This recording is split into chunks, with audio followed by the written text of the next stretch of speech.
Welcome to the channel Movie Loop. Don't forget to subscribe this channel.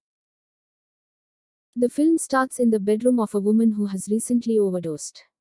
Her young daughter enters her room and witnesses her mother's body laid among the mess. In the present day, the daughter, Rose Cotter Sosie Bacon, is a therapist, going about her day at work. She deals with a manic patient named Carl Jack Sochet.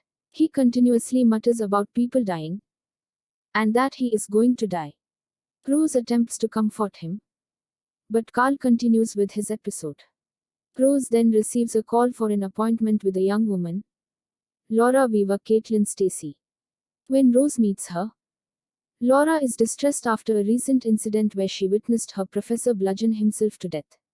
Since then, Laura claims to have been seeing an evil presence that takes the form of others. After turning away from Rose and looking back, Laura begins panicking and freaking out.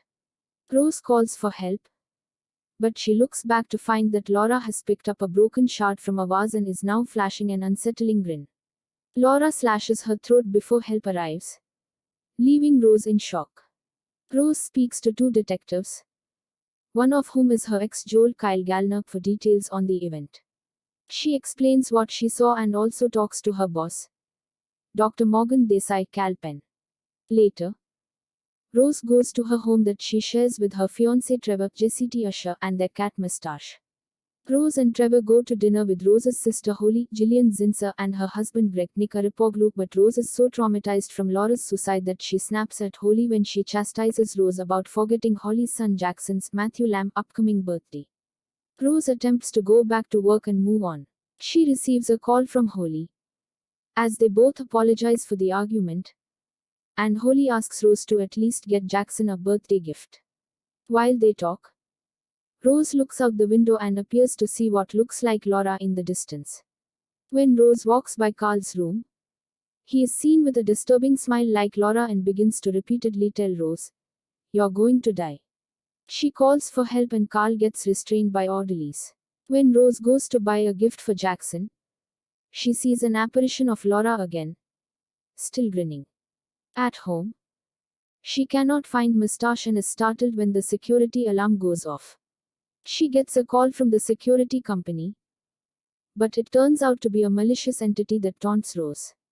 Over the weekend, Rose goes to Jackson's birthday party. When it is time to give out gifts, he takes Rose's, which is supposed to be a toy train. Instead, Jackson opens the box and finds Mustache's corpse. Everyone freaks out, and Rose tries to assure everyone that she did not do this. But she sees one of the other moms appear to have the entity's evil grin. Rose stumbles backwards and falls through a glass table, severely injuring her arms. Rose is brought to the hospital for medical attention. Morgan visits her after becoming aware of her episode and suggests she take time off work. When Trevor brings her home, Rose tries to explain herself, but he thinks she is losing her mind and that she really did kill Mustache. Rose also has a session with her own therapist, Dr. Madeline Northcott Robin Weigert, who helped her get through the trauma of her mother's suicide. Rose begins to do some investigating. She plays audio recorded from her session with Laura and hears what sounds like a faint breathing noise. She also looks up Laura's professor, Gabriel Munoz Felix Melendez Jr., and tracks down his widow Victoria. She tells Rose that Gabriel had claimed to have seen visions of something haunting him, just days after he witnessed another woman named Anna Powell commit suicide.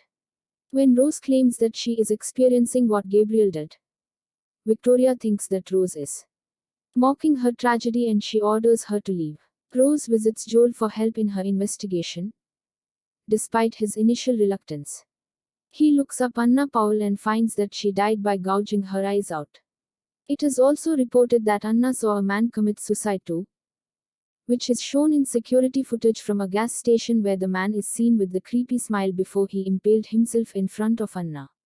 When Rose returns home, she finds that Trevor has called Madeline to provide a house call session since they are concerned for Rose's mental state.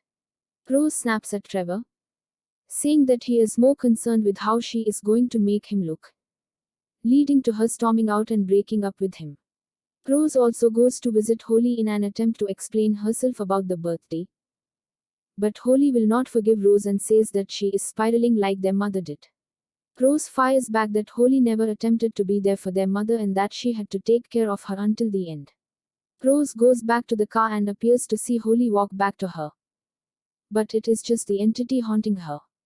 Joel escorts Rose to a prison where she meets the sole survivor of the curse, Robert Talley, Rob Morgan. He tells Rose that the entity latches itself onto people's trauma and spreads itself to new victims. Each of the victims witnessed a suicide, and they became the next victims. So Robert killed someone to prevent the entity from killing him. When Rose tells him that she cannot kill anyone, Robert freaks out and thinks that Rose brought the entity with him, forcing him to be restrained. Rose goes back home and tries talking to Madeline, seeing her at home on her own accord.